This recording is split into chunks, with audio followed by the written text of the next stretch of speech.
dengan baseline yang dicapai oleh UMK sekarang sudah unggul, memang mau tidak mau harus berorientasi atau benchmarking internasional ya.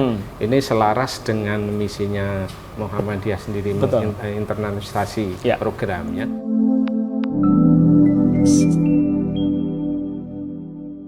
Assalamualaikum warahmatullahi wabarakatuh, sahabat UMK Talk yang berbahagia dimanapun Anda berada. Masih di edisi Muktamar ke-48 Muhammadiyah dan Aisyah di Kota Surakarta. Dan kali ini kita bersama dengan Profesor Dr. Gunawan Suryo Putro MHum. Beliau adalah Rektor UHAMK Jakarta, dan di tengah kesibukan beliau di aktivitas untuk mensukseskan Muktamar kali ini, kita undang beliau untuk berbincang bagaimana kemudian semangat UHAMK untuk menyemarakkan sekaligus membanggakan Muhammadiyah melalui gerakan-gerakan Universitas UHAMK menuju gerakan internasionalisasi. Baik, kita sapa Prof. Gun. Assalamualaikum Prof. Gun. Waalaikumsalam. Malam hari ini rintik hujan di luar sana, tapi Prof. Gun senyumnya masih simetris. Ini semangatnya tidak kendor. Apa resepnya ini? Resepnya tentunya kita terus bergerak. Ya, Muhammadiyah ini kan gerakan, tidak boleh berhenti, memiliki semangat gerakan untuk berkemajuan. Jadi ada harapan-harapan di depan itu yang harus kita raih, ya, sehingga kita semangat untuk bergerak meraihnya. Itu jadi selalu berpikir bergerak untuk kemajuan. Betul sekali. Dan kalau kita berbicara mengenai gerakan, maka itu tidak hanya 1-2 orang, tapi tentu beberapa orang berkumpul untuk menggerakkan syiar-syiar Muhammadiyah. Seperti malam hari ini, Prof. Gun pun juga mengajak rombongannya juga di ruangan ini. Ini bagian dari secara fisik gerakan itu hadir, begitu ya, Prof? Baik, Prof. Ini kita ke Universitas UHAMK Jakarta ini, Prof. Di antara 170-an PTMA di Indonesia, tentu UHAMK ini punya karakteristik, punya ciri, punya keunggulan. Betul. Apa, Prof? Baik, yang pertama tentu saya sampaikan bahwa di Perguruan Tinggi Muhammadiyah Aisyah, UHAMK itu adalah 4 PTM yang mendapatkan akreditasi unggul. Jadi pertama itu yang unggul itu UMY, UM Malang, UMS, UHAMK. Jadi unggul. Tentu. Jadi belum atau tidak semua PTMA itu sudah mencapai derajat unggul ya? Belum, baru 4. Baru 4 ini. Nah, kita mendoakan yang lain segera menyusul ya. Betul. Tentu kalau tentu sebagai senior yang lebih unggul memiliki kewajiban untuk membimbing, memandukan, Prof. Tentu, karena di Majelis Dikti memang sudah ada namanya tim asistensi, di mana dosen UHAMK juga aktif membantu untuk bagaimana meningkatkan mutu PTMA itu. Lalu terkait dengan di mana keunggulannya ya. Satu, UHAMK ini memang memiliki visi untuk mencerdaskan secara spiritual, intelektual, emosional, dan sosial kepada mahasiswa berbasis nilai-nilai kenabian yang sering kita sebut dengan istilah propetik. Propetik. Jadi yang pertama ini ya? Ya, propetik. Kita memang mendasarkan pada nilai itu ya. Dalam semua dharma-dharma ya, catur dharma yang ada di UHAMK. Lalu yang kedua tentu kita ingin juga di sini ada program spesifik ya, yang dimana di situ kata kuncinya itu ada di dosen sebagai salah satu sumber daya manusia yang bisa merealisasikan visi tadi. Maka di UHAMK saya memiliki program yang saya namakan itu 1 doktorisasi. Lalu yang kedua itu kewajiban untuk secara konsisten menaikkan jabatan fungsional dari lektor kepala profesor gitu. Nah, tentu itu bisa mendorong kepada realisasi dari visi yang diharapkan oleh UHAMK itu. Lalu satu lagi memang ini juga selalu dipesan oleh PP Muhammadiyah bahwa perguruan tinggi harus mampu untuk menjadikan dirinya center of excellence. Oke, apa ini Prof? Nah, center of excellence tentu di sini di bidang inovasi teknologi ya, yang ada. Maka mulai tahun kemarin saya mencoba untuk mencari bibit-bibit yang bisa kita bina untuk menciptakan inovasi dan inovasi kreativitas.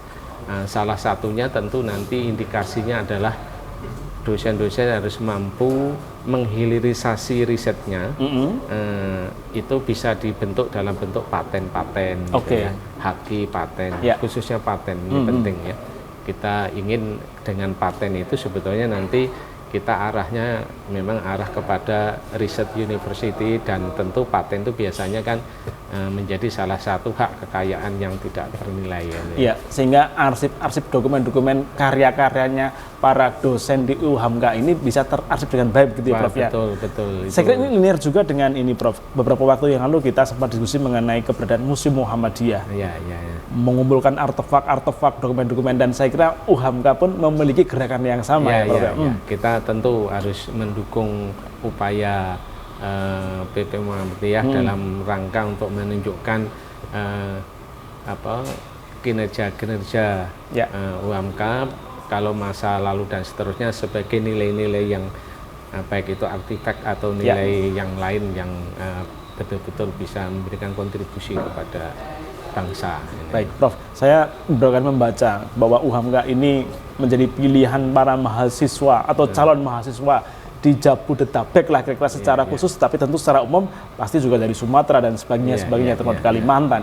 Ada nilai-nilai kemanusiaan yang dibangun, kemudian spiritualitas yang kemudian ditanamkan kepada mahasiswa, lalu kemudian ada keunggulan lain termasuk adalah kerjasama dengan university dari luar negeri, Prof. Apakah ini bagian dari memantapkan secara internal basis kaderisasi, jadi ketika PTMA sebagai tempat kaderisasi, lalu kemudian untuk mengangkat, memastikan betul gerakan internasional itu benar-benar sudah memiliki pondasi yang kuat, begitu Prof? Betul. Jadi memang dengan baseline yang dicapai oleh UHAMKA sekarang sudah unggul, memang mau tidak mau harus berorientasi atau benchmarking internasional ya.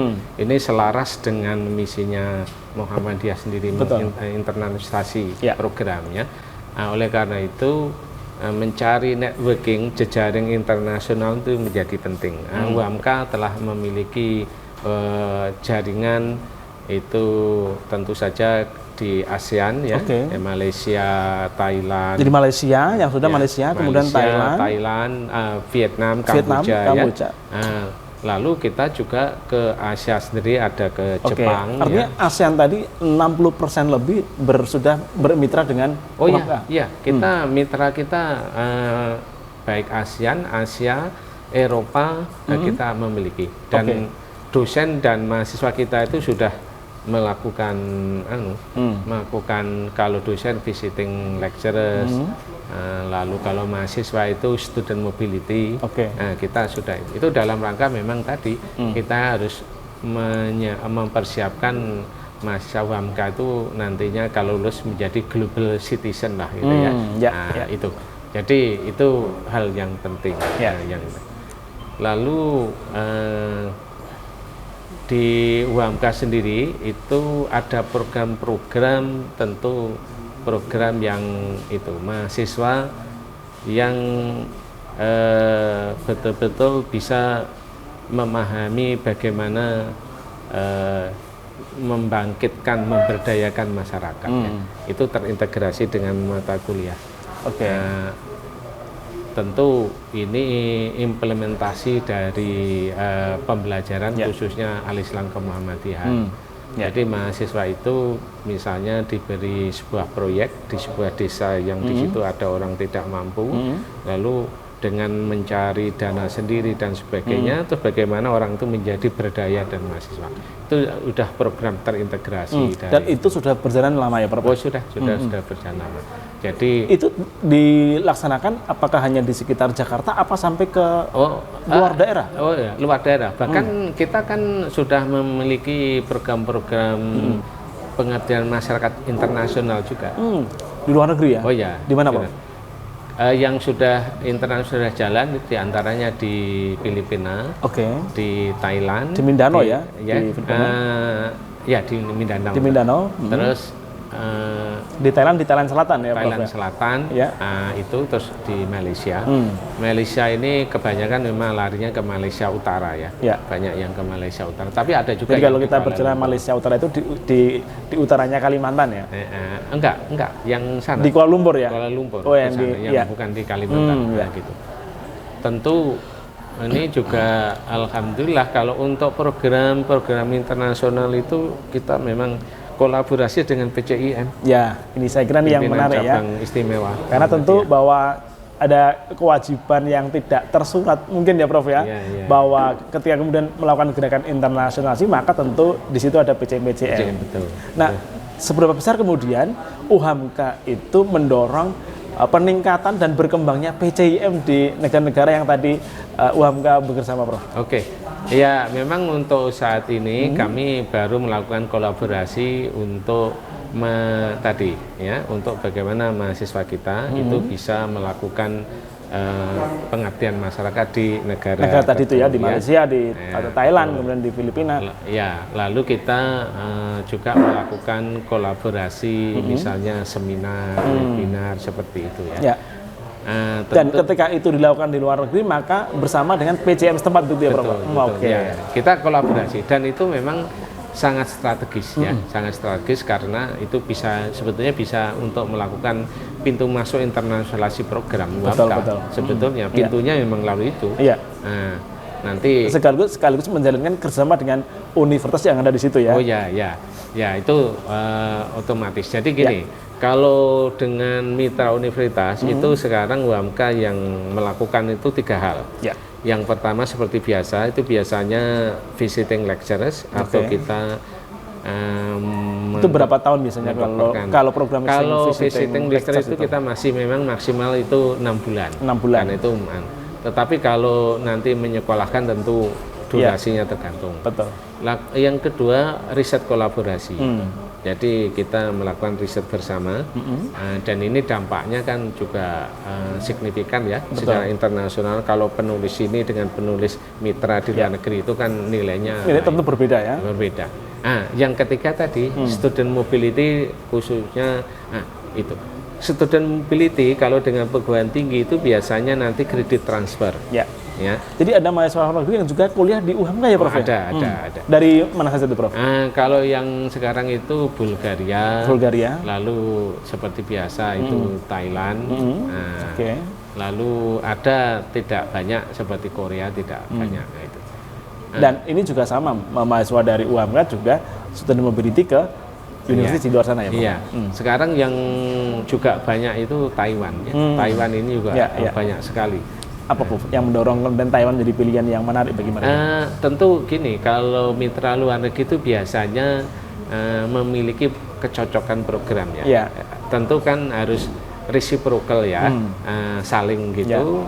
Kita setuju saling menukar dan biasanya karena kan untuk melakukan student mobility atau visiting lecture itu kan tidak hanya berpikir masalah waktu, tapi biaya juga kan. Betul. Biasanya nanti kita ada negosiasi bagaimana sesama perguruan tinggi itu bisa mengcover itu ya. Dan sebenarnya ini masih sangat terbuka peluang untuk bermitra dengan universitas di luar sana ya, Prof? Sekarang justru sekarang ini banyak sekali perguruan negeri yang dulunya itu agak ketat gitu, sekarang malah mencari mitra-mitra di Indonesia. Spanyol juga banyak sekarang menawarkan gitu. Mungkin Indonesia dilihat memiliki perspektif yang tinggi untuk resource-nya, sumber daya manusianya. Bahkan ini dosen saya yang ada di Hungaria, Budapest, ini saya kemarin diberikan informasi, di sana malah berminat juga, walaupun jauh dengan Indonesia, tapi dia juga membuka selebar-lebarnya untuk memberikan scholarship. Betul. Dan ini menarik ya, scholarship apalagi bagi para mahasiswa ya yang pengen keluar negeri ini sebagai pilihan-pilihan tadi. Betul.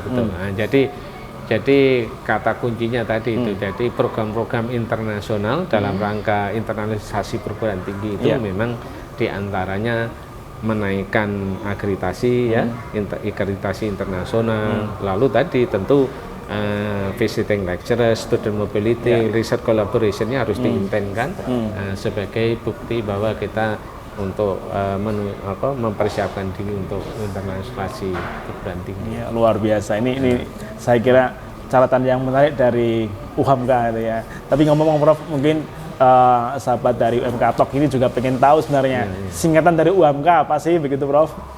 Singkatan dari UHAMKA sendiri apa sih? Ya, UHAMKA itu singkatan dari Universitas Muhammadiyah Profesor Dr. Hamka. Ya. Kenapa namanya di situ menempelkan nama Hamka? Ya. Pertama, pada tahun 1997 itu dulu namanya IKIP Muhammadiyah Jakarta. Ketika waktu mau dikonversi menjadi universitas, itu tidak boleh di satu region, di satu Kopertis kalau dulu ya, L2 Dikti itu nama yang sama. Karena sudah ada Universitas Muhammadiyah Jakarta. Maka harus lain. Nama yang berbeda. Nah, waktu itu ada beberapa alternatif, ambillah ditambah nama Hamka, dan Hamka ini adalah salah satu tokoh Muhammadiyah, ulama, wartawan, penulis, sastrawan, termasuk tokoh pergerakan, pergerakan itu. Kita ambil nama itu maka disingkat menjadi UHAM. Jadi itu kira-kira ya, karena sebenarnya tidak semua juga UHAMKA ini apa begitu ya. Tapi tadi menarik ya, latar belakang pemilihan UHAMKA tadi. Itu juga sama sebenarnya sebagaimana di Yogyakarta ya Prof ya, ketika IKIP Muhammadiyah Yogyakarta dikonversi ke university tidak pakai Universitas Muhammadiyah kan, pakai Universitas Ahmad Dahlan ya. Jadi ini hampir mirip lah antara Jakarta dan Yogyakarta. Baik, kembali Prof. Jadi itulah kira-kira keunggulan UHAMKA.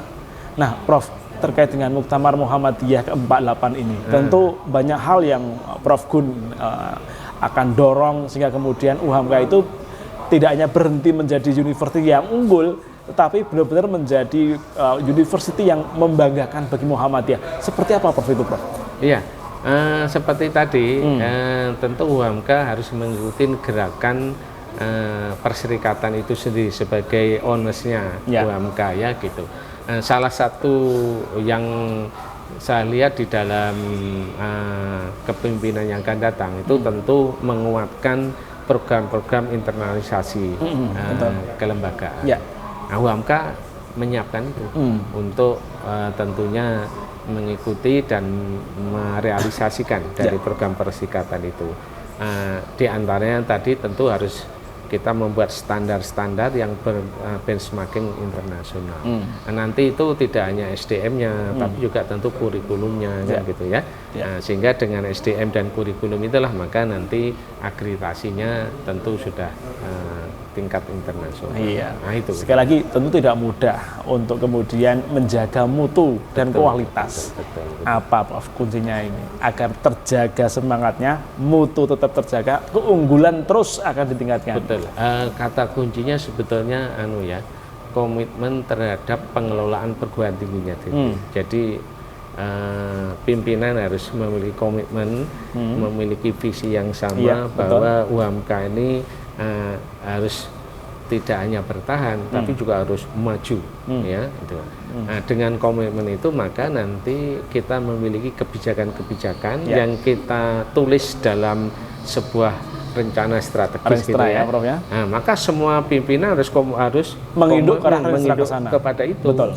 Jadi kita sudah kita buat Renstra 2019 sampai 2045 itu sudah kita buat tahapan-tahapannya dan itu bisa diturunkan setiap tahun sesuai dengan Renstra itu dan kalau konsisten pada itu ya nanti akan tercapai karena memang UHAMKA itu nanti di tahun 2045 itu memang berkomitmen untuk menjadi perguruan tinggi dua hal. Yang pertama riset, yang kedua entrepreneurs. Jadi sisi lain adalah ini ahli dalam riset, yang kedua ahli wirausaha. Iya, entrepreneur. Maka sekarang pun sudah kita siapkan. Misalnya untuk riset tadi sudah kita siapkan SDM, dosen-dosen sampai ke paten. Termasuk joint visit dengan luar tadi ya. Betul. Yang kedua kita sudah memiliki beberapa usaha, perusahaan yang berbasis BUMM ya, perusahaan berbasis badan usaha milik Muhammadiyah. Oh iya? Iya, UMK itu sekarang sudah punya 3 PT, 1 bank. Ini juga sebetulnya embrio dari nanti. Ketiga itu bergerak dalam bidang beda-beda. Jadi kalau yang satu namanya PT Utama, itu bergerak di bidang building construction, building maintenance, dan pembangunan ya, bangunan, lalu perawatan, termasuk maintenance-nya tadi itu. Ya, maintenance, lalu food. Terus yang kedua itu PT. Untuk food berarti menyediakan makanan ya? Oh iya, macam-macam. Dia menyediakan makanan. Partai besar, sedang dan seterusnya begitu. Ya, yang kedua namanya PT PT yang bergerak hanya di bidang ini, site plan, desain, arsitektur. Terus yang interior seperti interior itu. Yang ketiga itu di bidang teknologi informasi. Ini perusahaannya UMK itu sekarang ikut pameran loh di sini. Silakan nanti datang. Nah, itu dia. Di pameran. Jadi Profesor Gunawan mengajak seluruh sahabat UMK Atok sekalian, silakan yang ke Surakarta jangan lupa mampir juga di standnya UMK. Ya, jadi nanti bisa lihat di PT-nya UMK, bisa lihat juga BPR-nya UMK. Banknya tadi itu ya? Banknya tadi. Nah, ini dalam rangka menguatkan nanti kepada entrepreneur tadi. Iya, jadi kalau ada jargon di dalam keluarga ada ekonomi yang kuat, maka keluarga akan tangguh. Maka ini banknya UMK dalam rangka untuk memperkuat UMK, untuk meraih cita-cita besar, untuk membangun peradaban bangsa. Baik Prof, 2 menit Prof, closingnya Prof, harapan Prof Gunawan, Muktamar Muhammadiyah ke-48 dan upaya untuk mendorong percepatan gerakan internasionalisasi persyaratan Muhammadiyah. Silakan Prof. Baik, jadi Muktamar Muhammadiyah dan Aisyah 48 ini saya yakin akan menghasilkan keputusan-keputusan program yang salah satu programnya tentu mengarah kepada internasionalisasi lembaga, dan UMK siap untuk mendukung program-program itu. Lalu yang kedua terkait dengan bagaimana kemudian ada 10 isu strategi yang akan diemban. Ya, strateginya tentu satu, meningkatkan kualitas sumber daya manusianya. Lalu yang ketiga jangan lupa juga untuk mempersiapkan kekuatan ekonominya. Jadi finansial tadi. Finansialnya. Maka UMK telah menyiapkan banknya dalam rangka untuk memperkokoh, memperkuat tadi basis ekonomi. Dan ini saya kira linier dengan semangat untuk gerakan internasionalisasi Muhammadiyah.